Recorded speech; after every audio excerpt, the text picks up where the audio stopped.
Growing up in the 2000s, it was difficult to ignore the stars on the Disney Channel. Through their sitcoms, music, and movies, they entertained us all throughout the years of our childhoods. Back then, Disney stars became household names, in which you didn't even need to be actively watching the Disney Channel to know who a Disney Channel star was. Everyone knew of Miley Cyrus or Demi Lovato. DCOMs, or Disney Channel Original Movies, even made the most famous celebrities of the 2000s like Zac Efron. When the Disney Channel fully entered the 2010s, the future looked bright with new stars like Debbie Ryan, Dove Cameron, China Anne McClain, and Laura Marano. But unfortunately, a lot of these newer Disney girls could not rival the global stardom their previous generation did. This was not caused by the newer shows on the Disney Channel being unsuccessful, as they were most likely popular within their demographic. The core difference is that Disney seemed to have abandoned their original formula.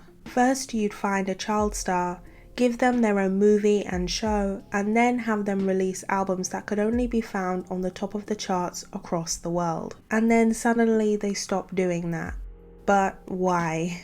Why did they stop doing something so easy and so profitable? Well, the children that were supposed to be getting attached to their favorite idol on the Disney Channel had discovered another way they could find idols: the internet. And on the internet, you were spoiled for choice, really. If you wanted authenticity, there were people the same age as those starring on the Disney Channel talking candidly in their bedroom about their life. This rivaled that of Disney's sitcoms that were supposed to be relatable to young people and express what they were going through. Now you could hear what other people your own age or older than you were actually going through directly from their own mouths instead of through a room of old writers. When it came to Disney and their ability to make huge pop hits for their stars, this was all being stifled by the next wave of teen idols being ushered in throughout the 2010s.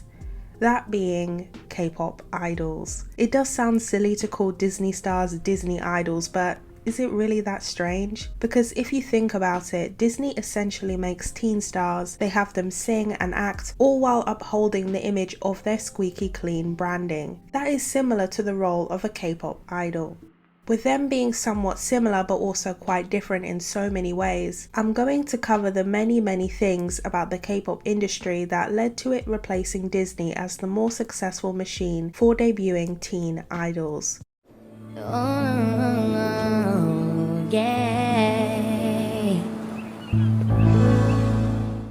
Firstly, we need to talk about how we even got here. The most obvious reason as to why K-pop has gotten as big as it is now is due to the death of TV. Nobody watches TV anymore. Well, actually the older generation still do, but Gen Z stopped watching TV earlier on in their lives. I was probably around 12 years old, and for people younger than me, I'm sure it was way earlier for them. The decline of interest in TV among Gen Z was mostly due to the combined efforts of YouTube and Netflix, who were both pioneers of online content. On YouTube and on Netflix, you could pick whatever you wanted to watch in that moment, which felt more freeing. Meanwhile, with TV channels, you would watch whatever reruns they had planned for that day. So you had more choice if you used YouTube or Netflix. I'm going to be focusing on YouTube's effects on K-pop, so let's forget about Netflix. With Gen Z neglecting TV, they sought out their own niche forms of entertainment on YouTube. This led young people to K-pop.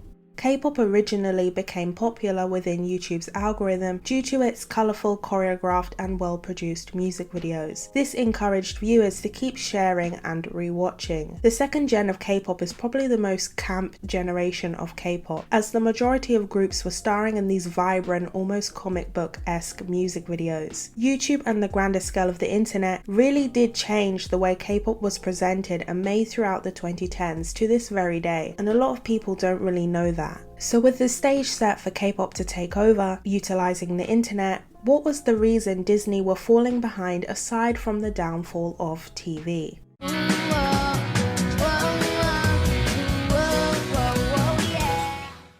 Idols aren't limited to children, but Disney's definitely are. Obviously, the Disney Channel is intentionally made for children and that's its purpose, but it's really interesting to factor in how the Disney stars being extremely young affects the capability of Disney's idol system. It's difficult to maintain working as a star on the Disney Channel as you get older, because everything about it is so babyish. You find yourself wanting to break out of your former image and portray yourself as the late teen or adult you actually are. It's true that a lot of K-pop groups become kind of lost after aging out of a specific concept, but at least they have the opportunity to try something else without it becoming a massive controversy. In K-pop, the majority of groups have teen audiences that may have grown up with them instead of ditching them when they were aging out of childhood. And I will say, in the beginning, this wasn't a problem for Disney in the 2000s because they had molded stars that did have a fan base that were aging with them.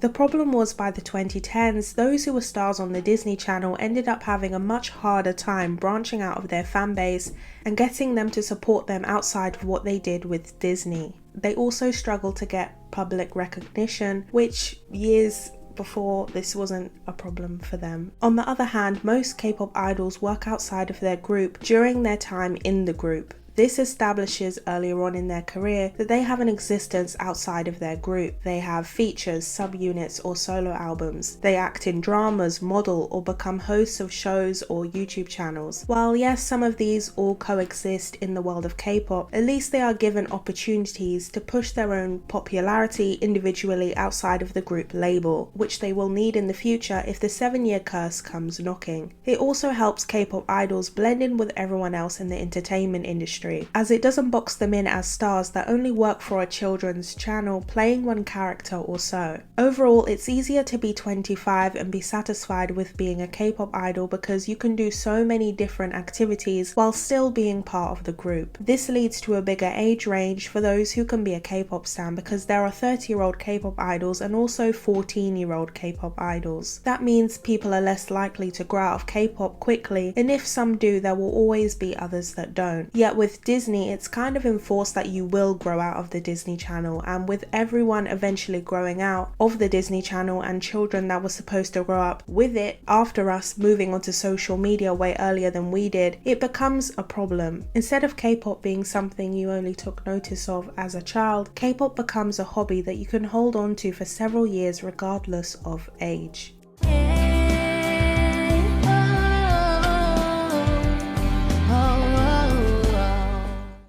You see, when I said earlier that both K-pop idols and Disney have to sell a family-friendly image, I was kind of generalizing K-pop a bit, because I'm sure you could think of tons of idols who do not and have never sold a squeaky clean image. Actually, while Disney were airing Girl Meets World, AOA had just come back with Miniskirt. While Disney only had one type of idol, there are so many varying types of K-pop groups with different styles and concepts.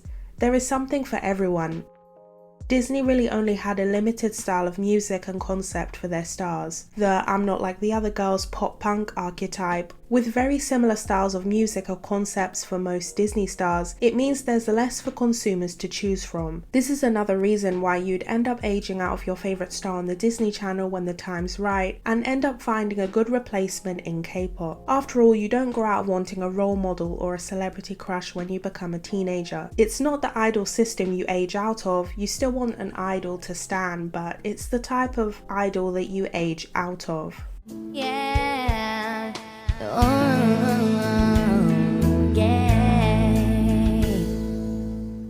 When I was much younger and I watched the Disney Channel, it was clear that a lot of their shows and movies tried their best to have plot lines that resonated with the young people who would be watching them. But at the dawn of social media in the 2010s, the Disney Channel was so lost. And having been there when it happened, it was disastrous. Dog with a Blog was my breaking point. Whenever that came on, you had to find the remote as quick as possible. And because Disney weren't able to bring stories to life about the generation who were growing up on social media accurately or with any dignity, it became even easier to go find an alternative role model on the internet who was growing up online just like you were. I think in the later 2010s, Disney improved on this, but in the beginning it was rough. But even then, their stars still didn't reach the level of fame and visibility as those in the 2000s. K-pop just became better at portraying youth in its music and relating to young people across the world compared to Disney.